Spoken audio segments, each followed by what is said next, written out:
let me introduce Katie Spencer, who is the Executive Director of the Museum of Durham History. She's been in that position for 2 years. She's a North Carolina native with a bachelor's degree from UNC Chapel Hill in journalism and history and a master's degree from the University of Leicester in England in museum studies. Spencer's coordinated, conducted exhibit research, museum education, and community outreach with the historic Oak Creek County Park in Raleigh and the Levine Museum of the New South in Charlotte. And let's welcome with me, Katie Spencer. Should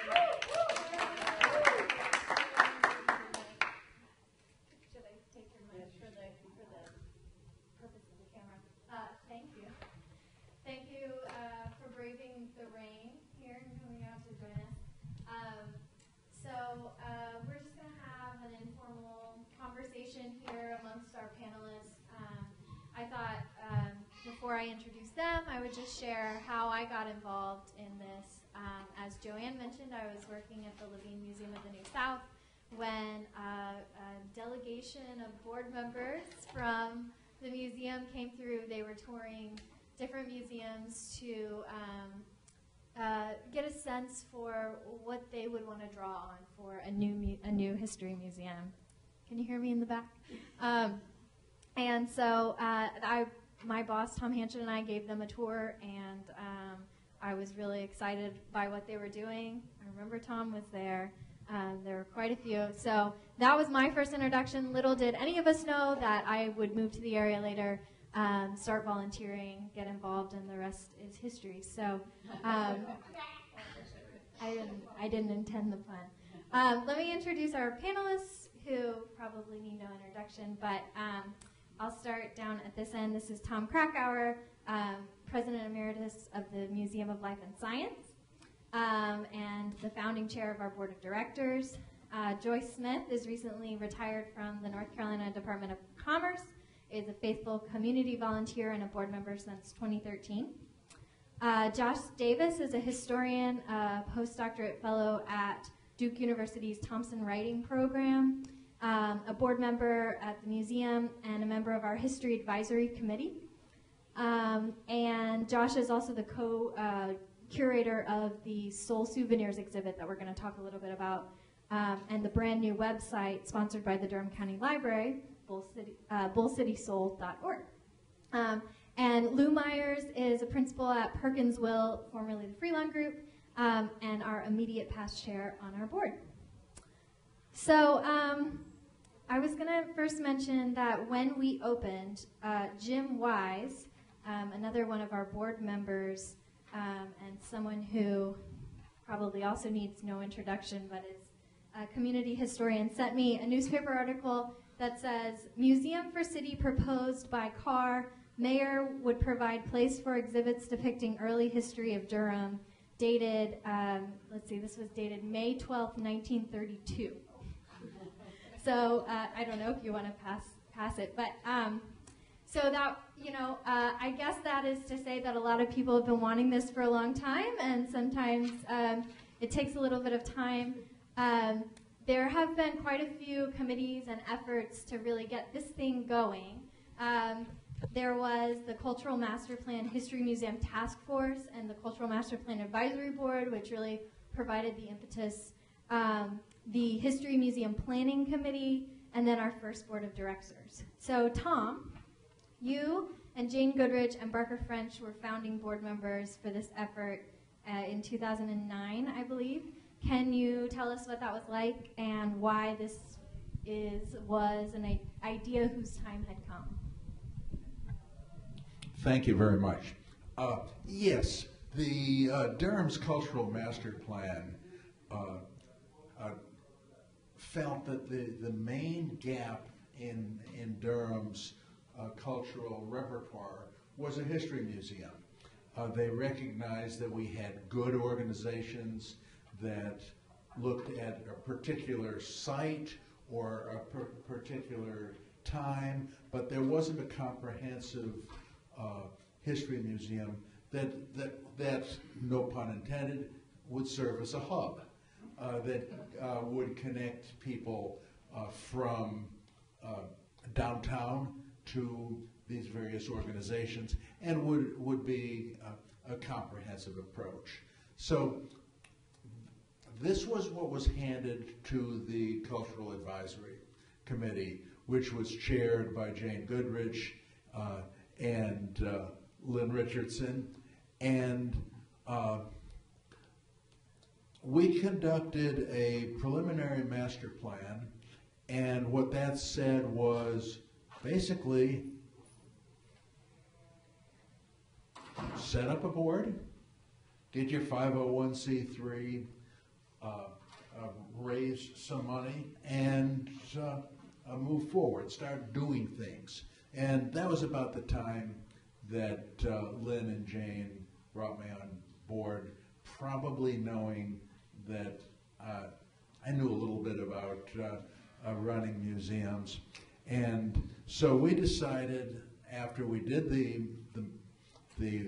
that preliminary master plan, that we would do what they said, which was do the 501c3 and get the bylaws.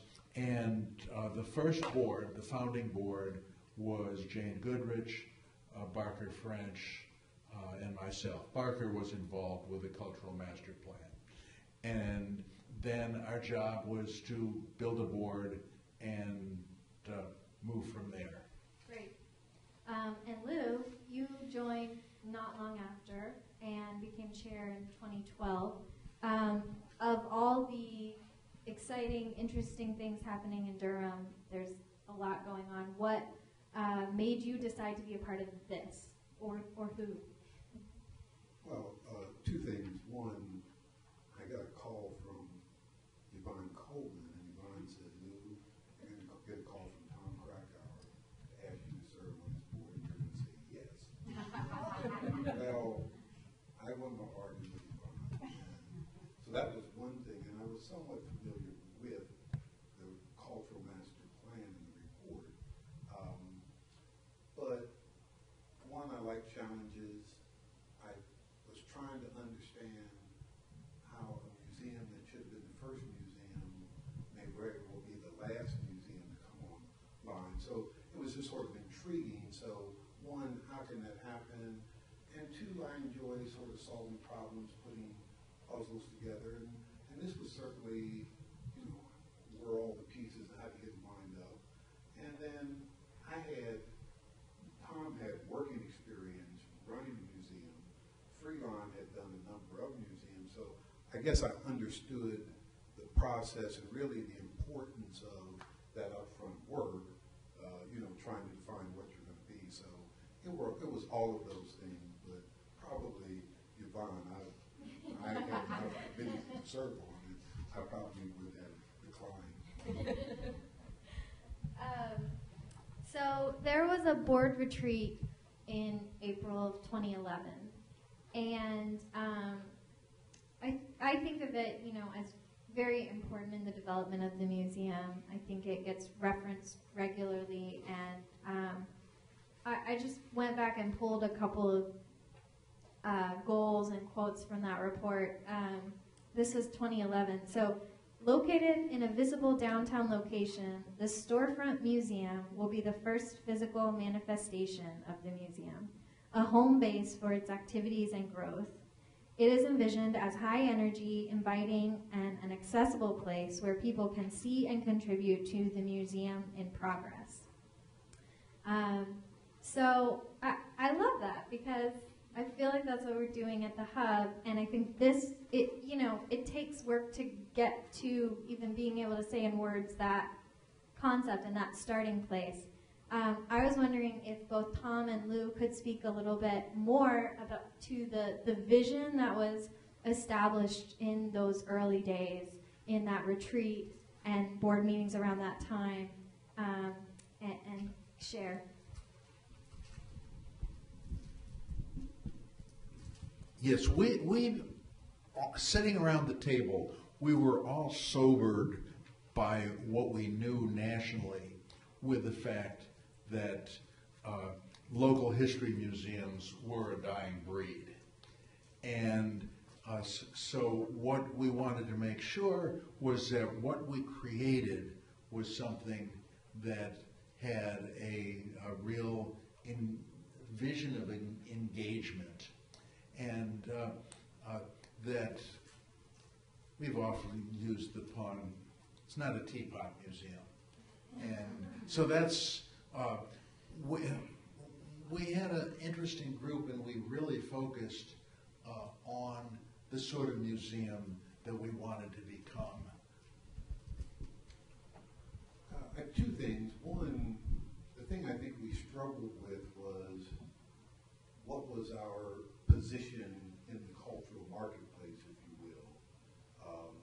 Because you can't do tobacco better than Duke Homestead, and slavery you have, Civil War you have, Duke has it.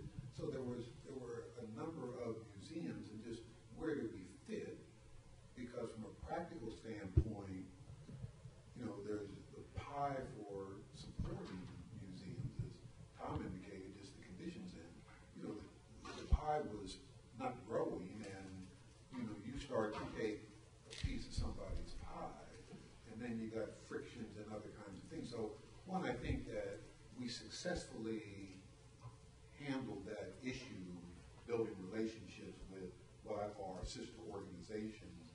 And then the other thing I think that came out of it was, Tom, correct me, I think there were 4 things. One, the space, as Katie talked about.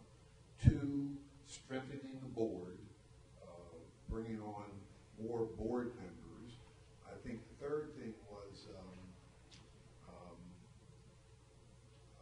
Hiring staff. Yeah, hire and have a staff. So those were the 3 things. And again, it was looking back. It's amazing that we did it in the time frame. Because Tom, what's the gestation period for a museum that when we were out talking, Tom, what is it? 7 to 10 years. Yeah, so we did it in what? You're going to, I mean, because this began, one of the things that just sort of scared us, all of us were old. I mean, yes, Josh Parker was the youngest, but all of us were on the other side of 60. And, I don't have 7 years to wait for something to happen, but Tom used to talk about that, and it would scare us. Yeah. Well, it's hard to talk about, the gestation period because there's so many starting points.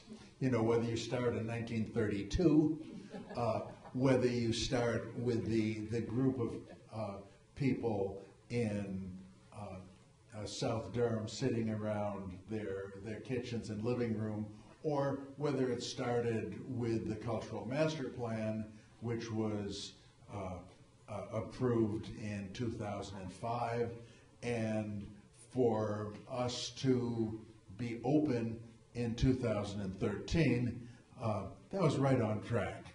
And we'd actually started with some programs prior to that. So we didn't waste any time. Lou, as the board was considering that space as one of those 3 goals, what made the former bus transfer station stand out as the starting place for the Museum of Durham History? I think it came out of the retreat. We wanted a prominent location that was accessible. And, that space was available, and I think, I'm not sure if somebody called Tom, but Tom and I went to look at it. And, normally you would say, no, this isn't going to work, but neither of us are regular type of co-founders. But we both felt that it could work, and so it was the location. We had a great rental price from the city, and we had their support, and you just have to, at some point be all in. It was one of the 3 things we needed to do, and we got it, and that allowed us to stop talking about a museum in a theoretical concept, because you have space, and space allows a lot of other things to happen, and most folk aren't visionary. Most folk aren't visionary and have hard time seen something, but space allows you to mobilize resources and get people excited. So flash forward, our grand opening was October 12th, 2013. There were about 1,000 people there. I would say almost half of them were somehow involved in the opening, whether they were in the parade, whether they were performing, whether their kids were performing. But it was still 1,000.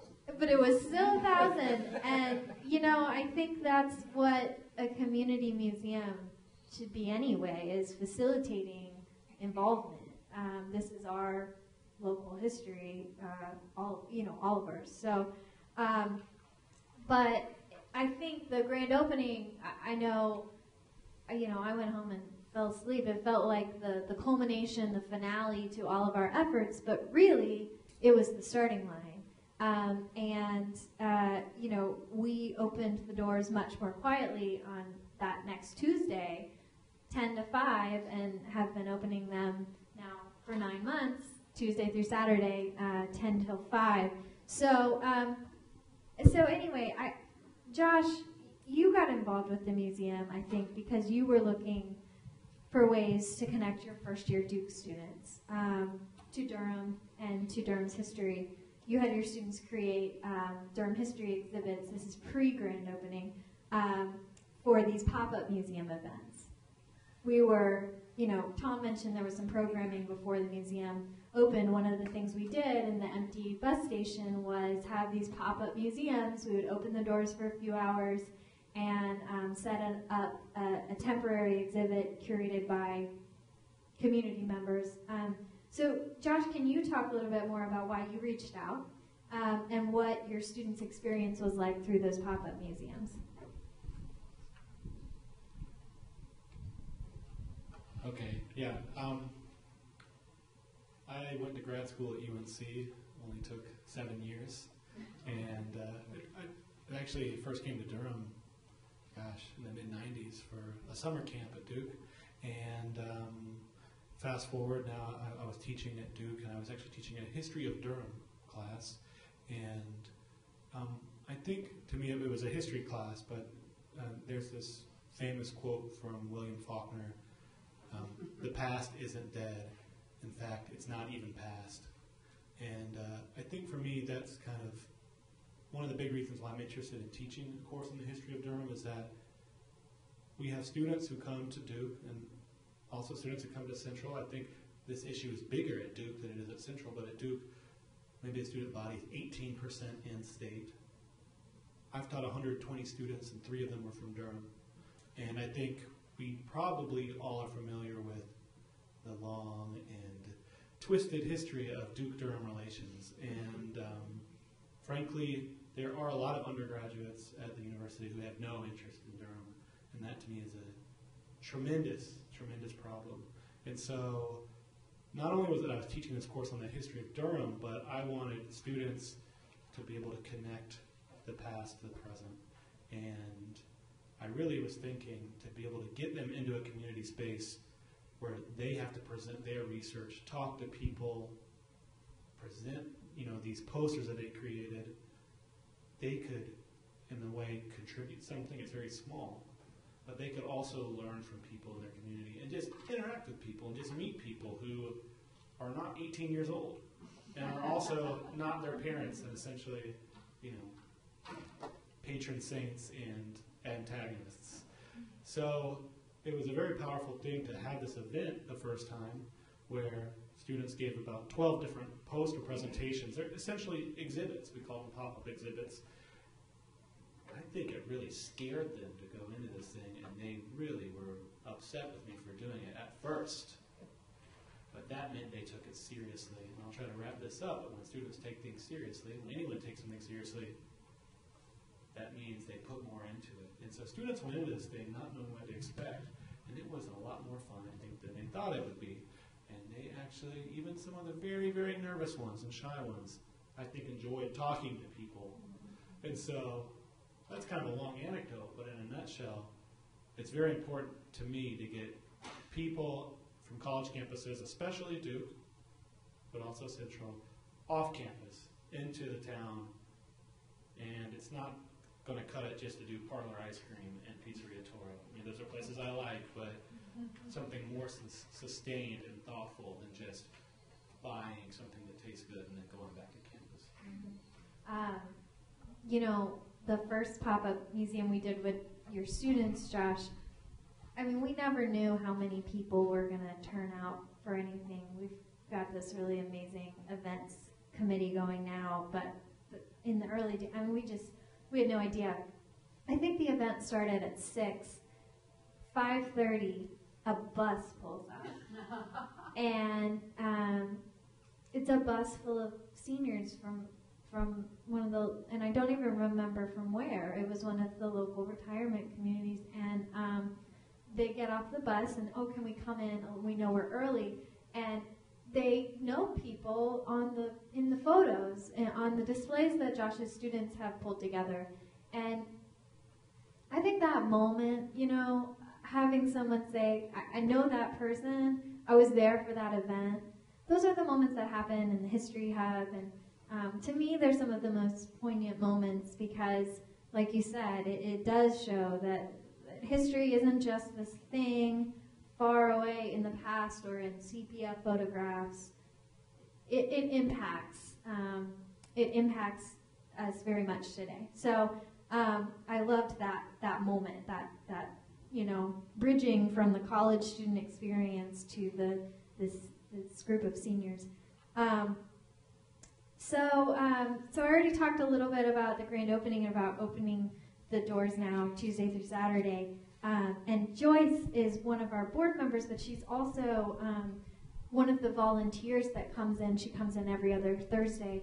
A group of committed volunteers who are at the front desk, greeting visitors, welcoming them to the hub, working with groups that come through. So Joyce, what made you decide to volunteer at the hub on a regular basis? And can you share an experience from working with visitors? Thank you, Katie. You heard Katie's question, what made me decide? Well, first of all, I want to give credit and kudos to Katie as our executive director. She is very smart, alert, and young, and just on it. And, you know, I had heard that you don't tell people when you retire because they always got something else for you to do. Now, I was on the board, so for some reason I had not shared with the board that I had retired. And I don't know who I was talking to, and Katie overheard me. And she said, oh, I didn't know you had retired. Now you can come and volunteer. Well, Katie tied my hands behind my back, and I came screaming to volunteer. And you all should volunteer. It's very wonderful. It really is. But I knew that I could not come every, I think she wanted me to come Tuesday and Thursday. But I was not able to do that just yet because, like I said, I'm recently retired and I had other things that I needed to accomplish. So I came up with a new concept, which I think is a new concept, volunteer sharing. And so I asked one of my church members who I knew, and Peggy is very much involved, and if it wasn't so bad, she probably would have been here tonight, she and her husband. But I know they both love history and are into the museum, and I asked Peggy if she would come and volunteer share, if she would share volunteering with me. I would come one Thursday, she would come the next Thursday. So we coordinated. If one has to be away, then we do back-to-back. But it's a wonderful concept. I mean, you've heard of job sharing. Well, volunteer sharing works just as well. If you can't come every week, maybe once every 2 weeks, you can do that. And that's what we do. And so I appreciate it. I love it. I enjoy it. I love meeting people. I love being with people. Now, the second part of the question is to share some of the experiences that I've had there. I think one experience that I really can appreciate, people who have heard about the history of Durham, but don't really know or have not put it all together. And now it's under one roof. And they come in and they say, oh, I didn't look at this, and they can relate to it. I find that very, very exciting, just to let people, just to sit at the desk and watch people come in and go through the history of Durham, maybe see some history that they've been a part of, they've experienced, they've exposed some of their family members from the story room, maybe. It's really very, very good. But the top thing that I really experienced, and this was back when it was very, very cold, we had, as you know, we get school children in. And one of my days there, we had a group to come in, and these children were homeschooled. And they had brought their lunch. And for certain age groups, we have games that we play, like a scavenger hunt or, you know, something to help them to retain what they're looking at. And so we pulled out the scavenger hunt game, and I think we had one group that was about 9, and the other group was younger. So we have another game that we play with them. And so what they do, they look out the window, they go through the museum, read what is on the wall, read the exhibits, and then they fill out their scavenger sheet. And they were so excited, I mean, and so disciplined. I mean, it was really, I really thoroughly enjoyed it. I thoroughly enjoyed working with them.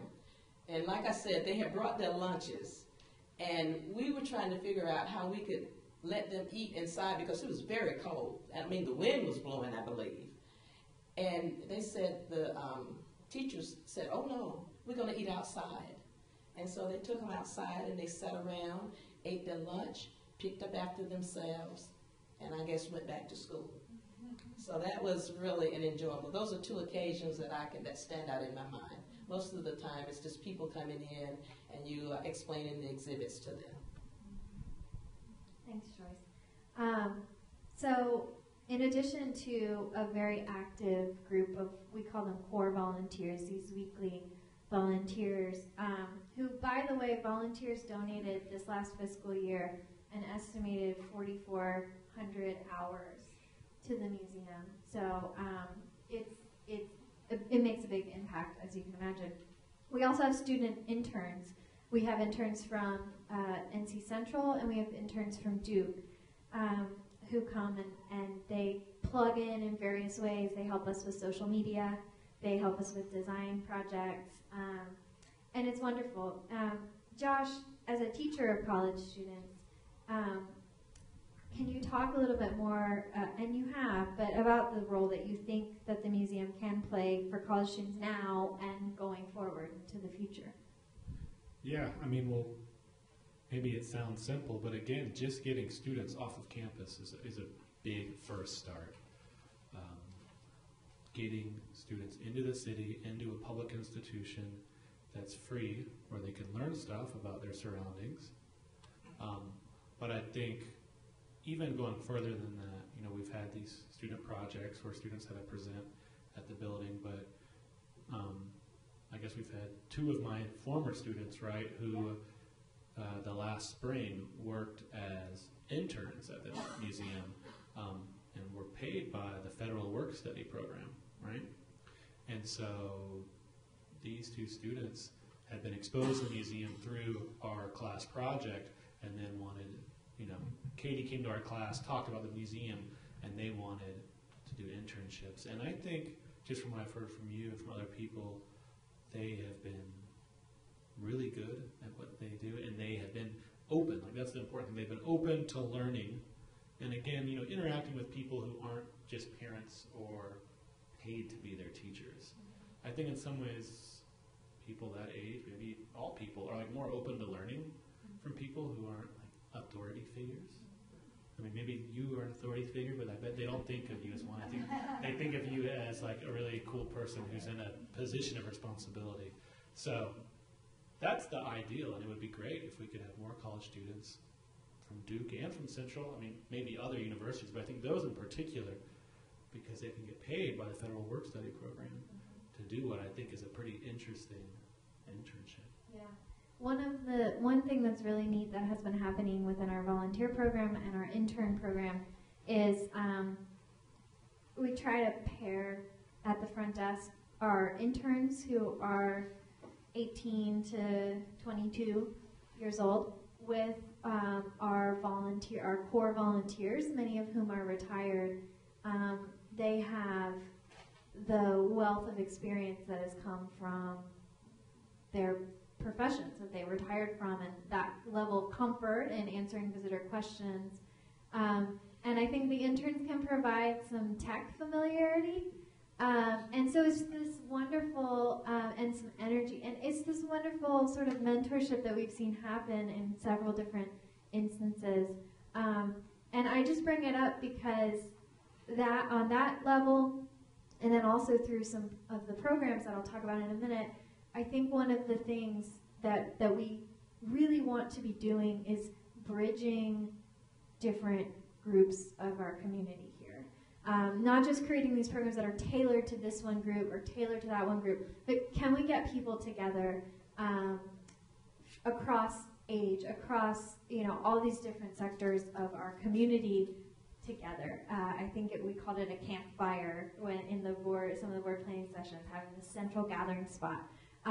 We will continue to work towards that. It's not to say that that happens all the time, but we will continue to work towards that. I'll go ahead and bring up now one way that I think that'll be happening this Friday, and we'll talk about this throughout the panel, but we have this soul concert happening. So we have an exhibit in the History Hub, Soul Souvenirs, that was curated by Josh and a couple of collaborators in partnership with the Durham County Library, and they've just launched the online version. The exhibit's at the Hub, the online version is on the web, and we're all partnering in this event. I was meeting with Johnny White. He's in the exhibit. He's been playing music in this community since the late 60s, and he asked me, he's performing under the gazebo, you all should come.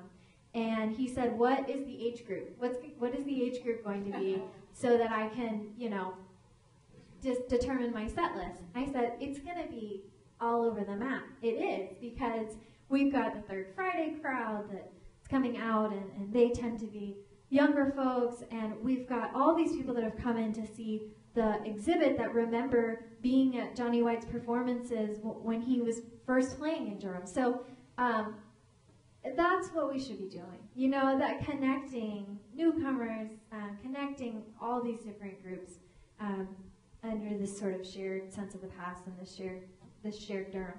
So I just wanted to kind of talk about what we have going on at the Hub now that we're open, now that we're starting to settle into what it means to be open.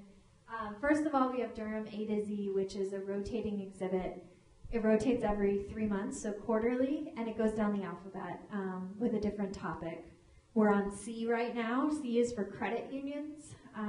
Durham has this fascinating history of credit unions as a way for people without access to banking or with banking at extremely high interest rates to have more access. This goes back to the first credit union in the South, which we had in Durham at Lowe's Grove, and goes all the way to present with the Latino Credit Union and others. Self-Help, the Mount Vernon Baptist Church Credit Union. So that's Durham A to Z. It's going to be rotating in October, and we have these big A to Z parties. Joyce helps plan them as a part of the events committee. They're very fun. There's a card in the back telling you when they are this year. D will be coming up in October.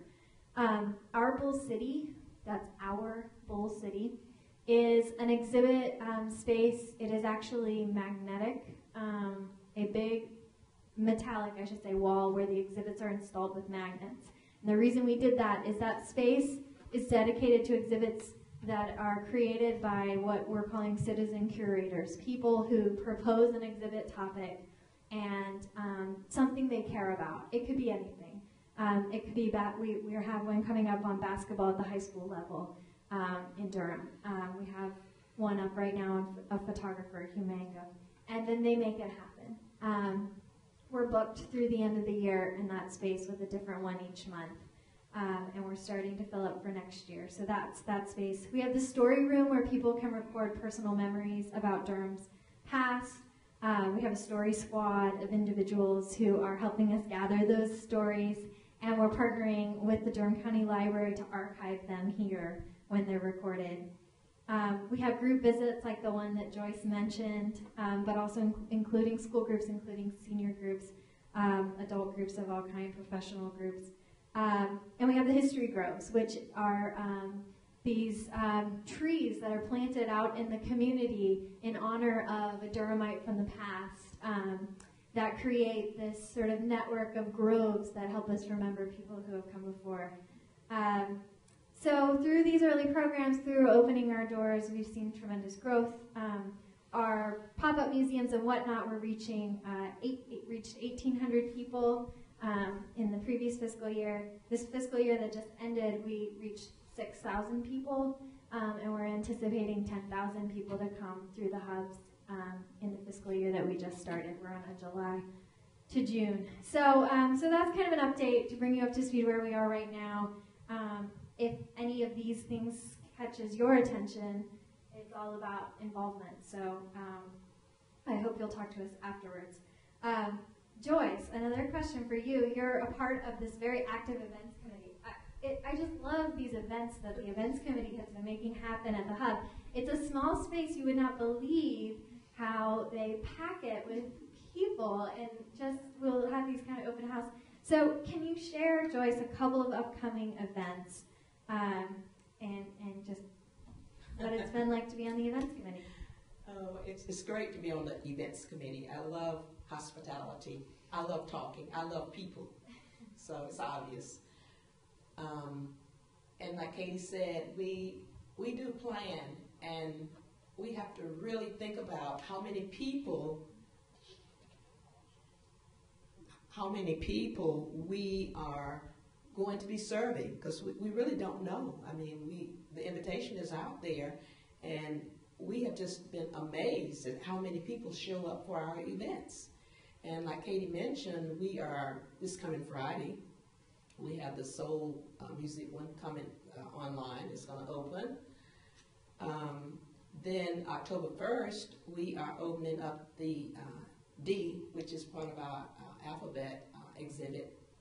So the planning committee is already planning what we're going to do for D. I mean, of course, we got soul music out of the way, because that's Friday. So we definitely are ready for that. We're ready for that event already. But then as soon as that's over with, we will start planning for D, and what we pretty much have an idea, but we just need to get together and really make it more formalized and planned. And then we'll move on to the next alphabet. Yeah, that's right. And we'll have a couple of our Bull City exhibit receptions sprinkled throughout. That's one thing that we like to do whenever we have a new exhibit in that space. So kind of for the last few questions, our board is in the process of creating a strategic plan to guide the next 3 years. And look out, because, you know, as Lou shared, whatever goals are set, they're on a fast track here. But I thought that I would ask each of them to talk about some of the critical issues, some of the questions that we will be engaging around as we plan. So, Tom, financial sustainability has been important, as you've already shared, and will continue to be important. So can you speak to how the museum has looked at that issue so far, and how we will in the future? Yeah, thank you. That's part of the legacy of a museum plan beginning in 1932. And innumerable committees of people getting together saying, we really need a history museum. And then when somebody says, where are we going to get the money, the enthusiasm, leaves the room. And so what we've got here with the hub is a small space. And it's a manageable space in terms of budget and size and staffing and people. And we have really managed to stick to our philosophical roots of what we as a history hub wanted to be. So we're being successful in doing what we want to do in this space. But we recognize that this space is probably not big enough, and that we have to do something different. But we have to make sure that we spend a lot of time with our philosophical underpinnings to understand what it is that makes a good museum in this community. Great. And, you know, I think another thing, in addition to looking at financial sustainability and really thinking through that, is just getting the word out about where we are now and where we're going. Joyce, can you speak to that? Because I know that Joyce is out and about getting the word out. It's amazing. So just share a little bit about that. Well, Katie calls me the connector. So, and I do, I'm out in the community a lot. I've been volunteered in Durham for years. So this is nothing new for me. When I worked, I volunteered. I think what we do, or what we would like to do, is to really partner with different organizations, groups, associations. I think, and we have done some of that, but we must do more of that. And also, I think just to invite, there's an opportunity for people to have meetings in the museum. There's lots of opportunity there for groups to just partner, just come in and have your meeting there, of whatever it may be, whatever type of meeting it may be. You could have it there, I think, short of being legal. I mean, it has to be legal. Maybe I should clean that one up since we'll be recorded. But yes, there is opportunity for you to have any kind of meeting that you would like to have there. And I think in the past we have had several meetings there, if I recall. Yeah, I think strengthening our partnerships with the incredible history, cultural, nonprofits in general is going to be so important, especially here in Durham, you know, the Durham way. And one of the reasons that the History Hub was the name chosen for our museum space is not only that it was a transportation hub, but also because, you know, we're trying something new here in the museum field. And what we're trying is a networked museum that is connected throughout the community. And we're still building those connections, but I think the strength of those connections is going to, in many ways, determine our overall success. And also, it's the idea of a rising tide raising all boats, and this financial getting back to the financial sustainability, and really partnering to leverage what is already happening is going to be a continued goal for us. So, Josh, as a member of the History Advisory Committee, which, by the way, I should share is a group of historians that advise us and in terms of historical content and accuracy and direction. So as a member of the History Advisory Committee, what do you think the museum will have to think about as we move forward with new exhibits and decide what those exhibits will be and what they will be like? Yeah, I mean, I think my hope is that a good exhibit at our museum does maybe three things. One, it makes people rethink Durham, see Durham in a new way. Two, it brings together different groups of people. What was the third one? I'm having my Rick Perry moment now. I had a third one. The third one, and maybe this is just a more specific variation of the second one, is that it brings together long-term natives and also newcomers. We're in a city that's obviously undergoing tremendous change, and it's affecting people in very different ways. And I think there is a danger of Durham, not that it's not a united city, I don't think, but I think that there's a danger of things becoming more separate because you have all these people who might come to the city and just are coming from a very different perspective. And I think some people are very open to learning about Durham and others are not. And so, for example, with this music exhibit, our hope is really that we can bring together folks of different races, folks who have been in town for a long time who are in the exhibit, young people who are interested in music. And we also want people to, people hear music in Durham, they think the blues. Well, that's good, but this music is really, and this exhibit's about soul music from the 1960s and 70s. And it's not just about music, but it's really using music to see the city in a new way. It's really it's the history of the African American community, of schools, of churches, of businesses, and how music is a window into that. And so, and like we said also, when you have a chance, come to the exhibit, but also look at this really great online thing we just did, bullcitysoul.org, the library sponsoring it. Thank you again. But to look to the future, I think, how can we expand the museum's reach through exhibits? We live in a city where something like 1 out of 9 people are Latino now. What if we had a museum or exhibit on Latinos in Durham? I mean, I honestly don't know how the population has gotten so big here, but I'd like to know more. We live in a city that I think a lot of people think is one that's very friendly to the LGBT community. And the library here has done a lot of great events around that topic. What about a historical exhibit about that? And these are exhibits also that I think would challenge some people, and maybe not everyone would embrace these exhibits, but I think they'd be good conversation starters. And I think also, again, thinking about young people, I think unfortunately a lot of young people are not interested in history. I'm saying young broadly, let's say under 40, under 45.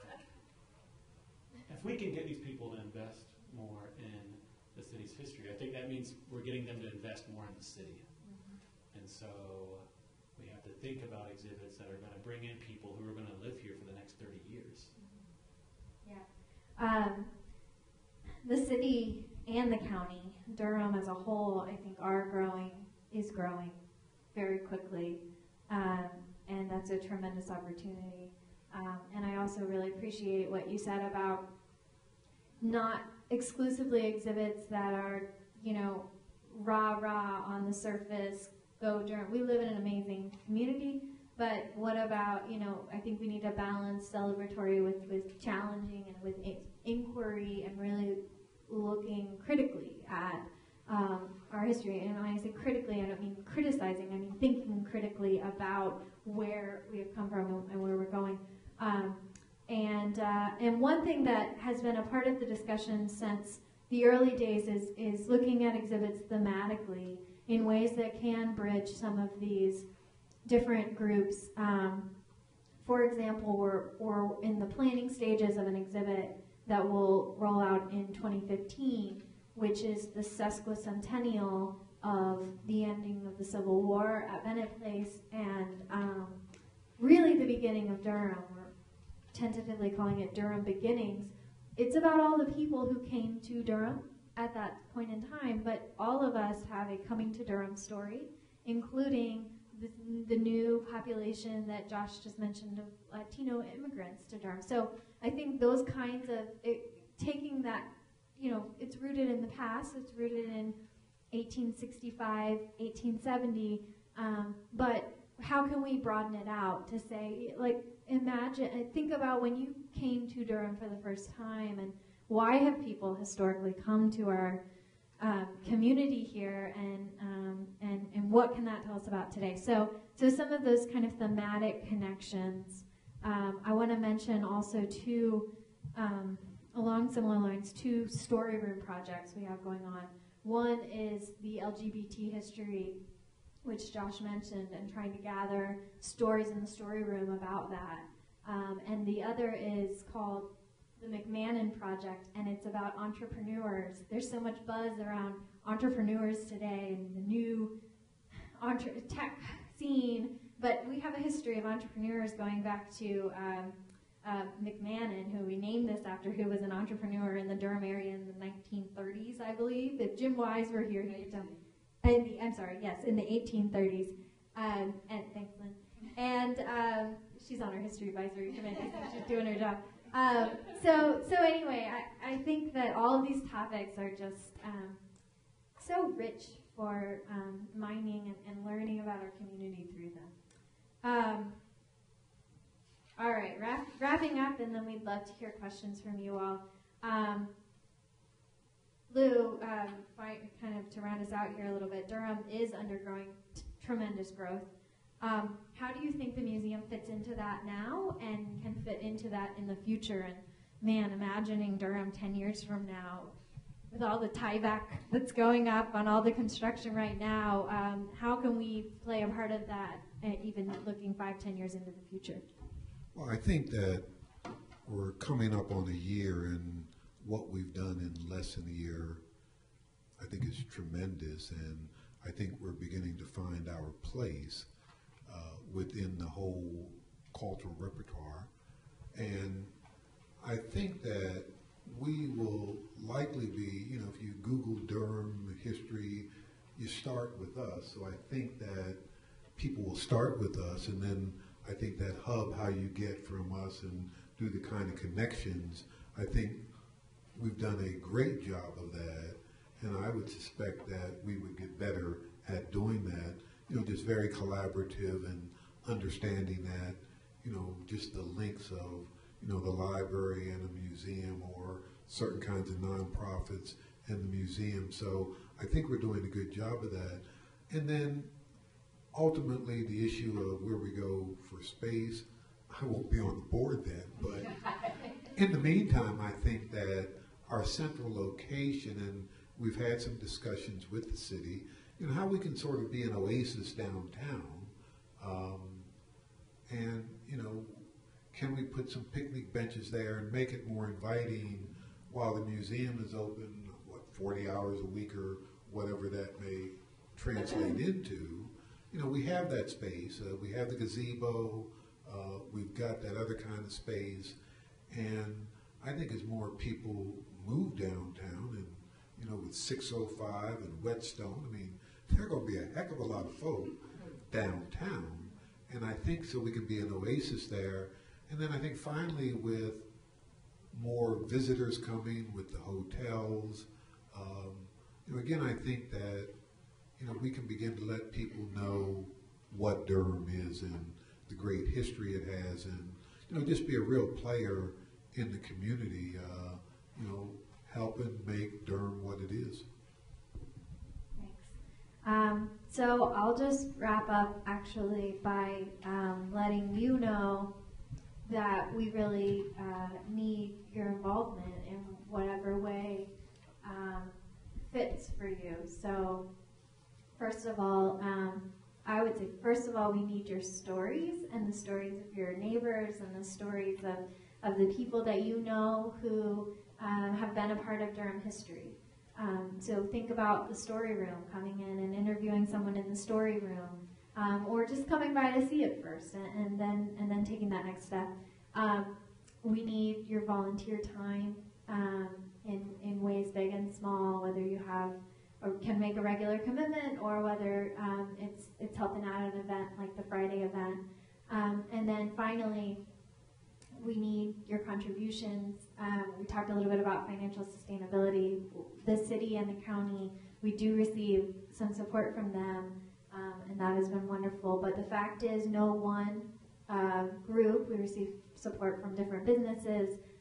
No one group or individual contributes more than 8% of our operating budget, which means that it is mostly community members through memberships, which we have information on in the back, through contributions by sponsoring an exhibit, or really making all of this happen. And the wonderful thing about that is that we all get to also decide where it's going and what it is because of that. So I hope you've learned more. I hope that you will join us and get involved. And we're just, I think, all grateful to have this chance to share a little bit more. I guess we should open it up for questions. If anyone has any questions for us.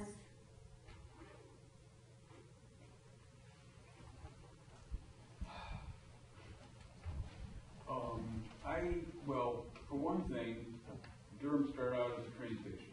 I'm sure you know the details. Steam trains needed wood and water. But I don't know if you really know much about the history of the site that you occupy. I moved here so that I could use public transportation, basically, when my car died. Can you hold the mic? Yeah, well, but the place became vacant because people at that big tall building with the Gardens of Nineveh, I don't remember, what do you got, the Chamber of Commerce and Durham Committee, or Durham, what is it, the Downtown Durham and or whatever. Convention Visitors Bureau. Yeah, Let's right, talk about right, the Chamber those of folks. Commerce. It was said, and I heard this, I was in the middle of the conversation, that, you know, why are you trying to get rid of the downtown bus terminal? Don't you want people, you know, to buy, and you make it difficult for people to go from the terminal into downtown. There's this, you know, the traffic and all that, and sidewalks, and it's illegal to go back and forth from the terminal on foot to downtown. And they said, oh, well, we don't want so many poor people downtown. We want beautiful people downtown. We don't want poor people in town. So that's why they got $20 million from the federal government to build a bus terminal out on the other side of the railroad track, literally, next to the police department, or a block or so from there, because we're not welcome downtown. And that was the plan. They spent $5 million to fix up downtown and take out all the bus stops except on the free bus that goes back and forth to Duke University to get those folks downtown. And then, with a lot of complaints, they had to have one that goes down to the post office so people, you know, the elderly can get to the post office. So they put one route through there. But, you know, you could go more than a mile without a bus stop as soon as they got everybody out of downtown. They didn't want us down there. So, and there's a lot more detail that you might not want to hear about the kind of stuff that went on at that building. I mean, it took us years of complaining just to get a toilet put in there. Because people used to go on the fence. This is in the 1990s. You know, people would just urinate on the fence, and then they turned off the water fountain so that, you know, that would reduce that problem a little bit. And then when we finally did get a toilet in there, it had no toilet seat. So women would stand on the rim, crouch to use the toilet because they didn't think we deserved a toilet seat. But anyway, and the newspaper just described it as squalid. They didn't go into any detail. But that's my experience with the bus system in that building in particular, that what went on there with the police and everything else, tells me a whole lot about the character, the nature of Durham. You know, poor people over here, you know, it's just, I'm actually fairly bitter. I've had a lot of bad experiences here. And a lot of them have to do with that building. And going to and coming from that building. Okay. Things are changing now. Well, yeah, thank you for sharing your experience. I hope that you will come to the building as the history hub. I think you will find it to be a very different place from when it was when we encountered it, it was an empty bus transfer station that had been vacant for a couple of years. So I hope that you'll come by and see it as a museum, because you could very well come here.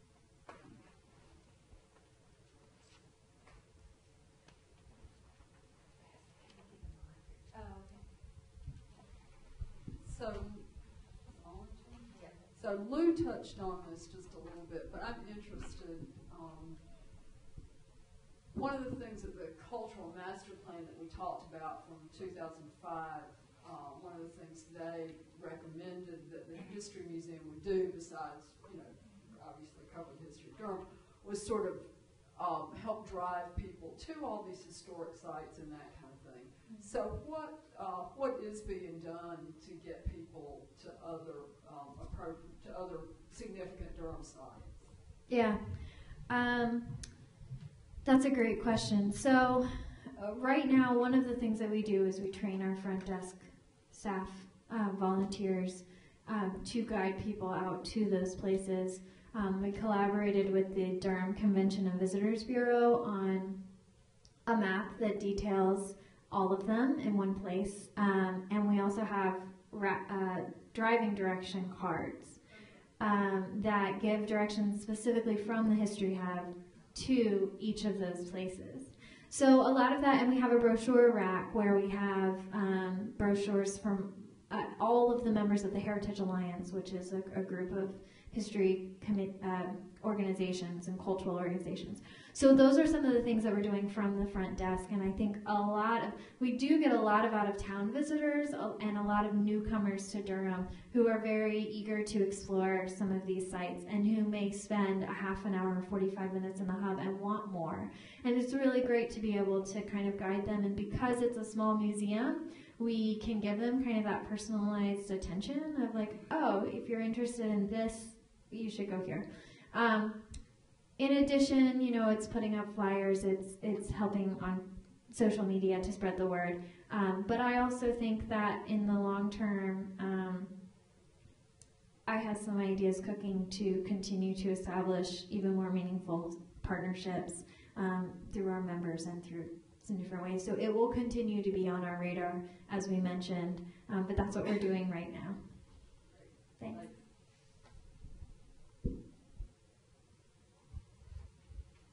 I do like the idea of the oasis that you mentioned, and making it more accessible to everyone, giving them something to do, something to come to, and then go back out again, to, as you said, to the different, because we have a lot of wonderful places to visit in the area. So having an oasis, if you can expand the museum, because it is small, if you can expand it a little bit, maybe going up, maybe out a little bit, but then the picnic tables, some more trees. Parking is important too, but I think it would be a real magnet to bring people there and then be able to send them out again. So I really, and you're just so centrally located, it's just perfect. Right. Yeah, thank you. We're really excited about that too, and that is, I think, one of several areas that we are looking at as ways that we can expand without, new brick and mortar expansion. It's just a different time. There's so many opportunities in terms of what technology can do, whether it's a way to lead school children through downtown and get them invested in downtown and familiar with downtown, or whether it's spaces for people to be, public space outside, even outside of windows, or, some of the exhibits in the hub look beyond the windows. They look out the window. What do you see? We've kind of considered, since we moved into the History Hub, that Durham would be our museum. How can we make Durham our museum? Because the landscape is so rich for learning about the past. Again, that's not to say we won't outgrow that space. We hope we outgrow that space. But I think that we, at the planning stages, will continue to try and look creatively at how we operate in that space. And we do we want our future to be built organically through the experiences that we're gaining through conversations like this, through conversations with visitors, through experiences we can try things. We can try different innovative school programs that do take, like I said, that do take school children through downtown. And we can try that and then evaluate and then build from there. So that's kind of what this model, this hub, and this start is about. Thank you for your comment. Any other questions? All right. Thanks again for coming out on a rainy night, and Let's give Katie and a big hand. Thank you all so much for coming.